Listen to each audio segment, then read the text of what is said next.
Petty GMS just made a final announcement. The name of the team, specifically, is one of the biggest surprises for the 2023 campaign from GMS. While some people don't think the name change to Legacy Motor Club is all that significant, it is the first time a NASCAR season has gone without a team with the Petty family's name on it. New additions bring new responsibilities, and it appears that the team's name being changed to Exclude Petty will be a big deal going forward into the 2023 season. And so, what's the reason behind it? Well, let us find out.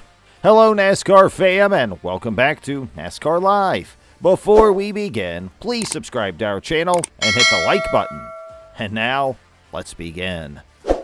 Jimmie Johnson has retired from NASCAR, but that doesn't mean he's ready to give up on the entire sport all at once.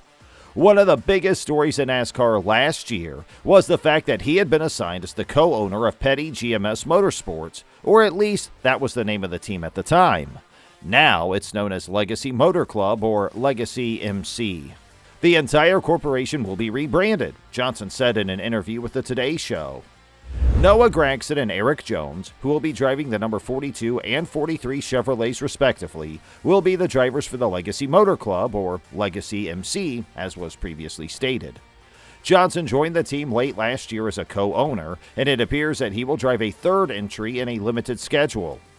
With 7 Cup Series titles under his belt while piloting the famous number 48 car, now Jimmie will be piloting the number 84 Chevrolet Camaro, as he's reversing it, and that'll be his new lucky number. Aside from Johnson, Maury Gallagher is the team's other co-owner, and Jimmie has won 83 races in the Cup Series and 1 in the Xfinity Series at the national level of NASCAR. The Daytona 500, which Jimmie Johnson will compete in as his debut race, is one that he has won twice already, in 2006 and 2013. It appears that the newly formed team has an exciting schedule ahead of them. The principal sponsor for Daytona will be Carvana, but the field will consist of about 40 vehicles that'll be equally motivated to win as Johnson is.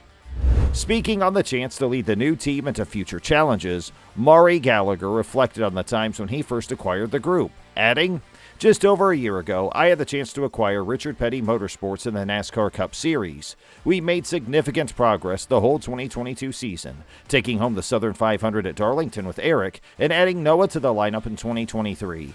We were aware that change was coming as soon as Jimmie and an ownership position were added.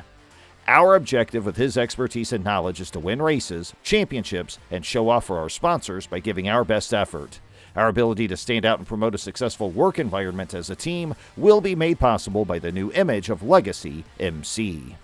If Johnson competes in the Daytona 500, it'll mark his 687th Cup start, despite the fact that he hasn't raced since the 2020 Cup Series Grand Finale in Phoenix.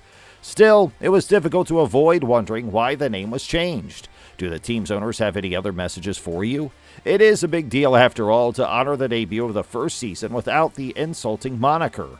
But Johnson has clarified the rationale behind his and Maury's decision to forego the old name. 84 will be my new number in NASCAR, and ultimately I'm here to announce the fact that we are renaming and rebranding the team that I have joined to be a part of, which has been called Petty GMS, and we are now Legacy Motor Club. Legacy Motor Club. What's the significance of that name, of that team name?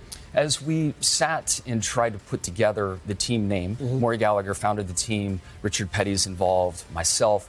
We just couldn't find the right acronym or the right way to kind of put the names together. And as we really thought about it, the legacy that Richard has created, the legacy Mr. Gallagher has created in racing and business, mine just seemed like a great name and a great foundational point. Yeah. And then at the same point in time, to have that nod to the past, but to look forward and think about our young drivers, Noah Gragson and Eric Jones, and the legacy they want to create. Now, I'm also a team owner, so I clearly have ambitions, and I want to create a new legacy as a team owner as well.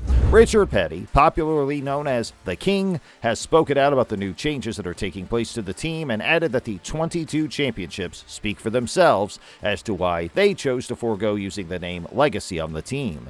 Also, he noted that Motor Club is a fantastic fit because they desired for the supporters to support the entire team.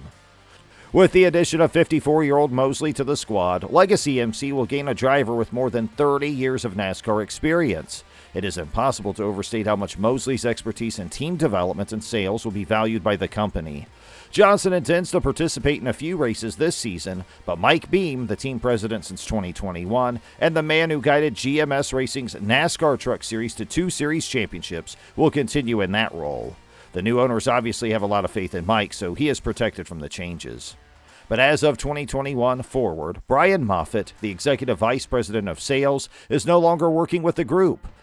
Jimmie Johnson will undoubtedly receive a lot more faith from the squad as they follow him into the winning seas. Due to the fact that Maury has been practically associated with NASCAR since the sport's inception, Jimmie has been given a larger responsibility within the organization. So, what do you see of this entire situation? Do you believe the group's ready to succeed? Please let us know your thoughts in the comment section. Meanwhile, Stewart-Haas Racing may still need to make a change, even though Kevin Harvick is scheduled to retire after the 2023 NASCAR Cup Series season. This week, the 2023 season will be Kevin Harvick's last, and confirming speculations that have been swirling for a while. Harvick is the 2014 NASCAR Cup Series champion. Since taking over for Dale Earnhardt at Richard Childress Racing after his passing on the penultimate lap of the 2001 Daytona 500, Harvick, who is the oldest active full-time driver in the sport now at 47 years old, has been taking part in the Cup Series full-time. Following the 2013 season, the California native joined Stewart-Haas Racing and has since participated for them. Due to the general lack of genuine possibilities currently driving for Stewart-Haas Racing and Ford in the lower NASCAR National Series, Stewart-Haas Racing will need to find someone to take Harvick's seat behind the wheel of the number 4 Ford after his retirement, and this won't be a simple task. The most recent announcement was that Cole Custer would be demoted back to the Xfinity Series following the 2022 season and would be replaced behind the wheel of the number 41 Ford by reserve driver Ryan Preece. Eric Almirola declared that he would retire at the conclusion of the 2022 season, but throughout the course of the season, he changed his mind and agreed to sign a new contract that would keep him in control of the number 10 Ford for 2023 and beyond. However, it's been reported that Almirola's new contract includes a clause allowing him to retire after the 2023 season if he so chooses.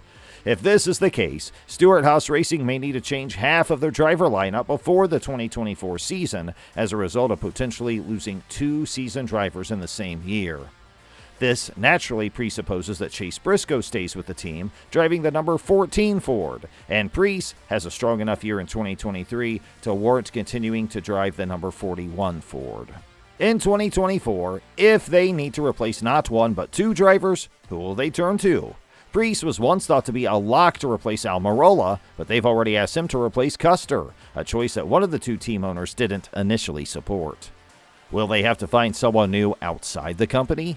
After the 2023 season, there are expected to be a significant number of famous free agents. How many of them, though, will choose to stay with their present teams?